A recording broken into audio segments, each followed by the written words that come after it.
नाज़रीन ताकि ॿुधाईंदा हलूं त पाकिस्तान लेबर ब्यूरो ज़िले जामशरी जो वफ़द सेक्रेटरी वर्कर वेलफेयर बोर्ड मोहतरम बचल राय पोटो साहिब सां मुलाक़ात करे पीपल्स लेबर ब्यूरो सिंध जी क़यादत जी हिदायत ते साइड कोटड़ी जे लेबर कॉलोनी में पोरियतनि जी रिहायशी स्कीम ते थियल कब्ज़नि बाबत लिखत में दरख़्वास्त ॾींदे इन मौक़े ते सेक्रेटरी वर्कर्स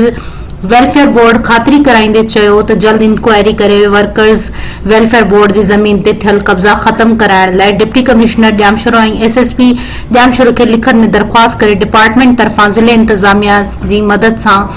गॾियल ऑपरेशन करे लेबर कॉलोनी में पोरियतनि जी रिहायशी स्कीम ते थियल गैर कानूनी कब्ज़ा ख़त्म कराया वेंदा ऐं जल्दी मज़दूरनि लाइ ठाहियल 512 फ्लैट समेत तमाम स्कीमुनि तहत जल्द वर्करनि खे रिलीफ ॾिनो वेंदो जंहिंमें रिहायशी फ्लैटनि डेथ ग्रांट जहेज़ फंड स्कॉलरशिप बोर्ड जूं ॿियूं स्कीमूं शामिल आहिनि जेके ईद खां पोइ जल्द मुकमल कयूं वेंदियूं।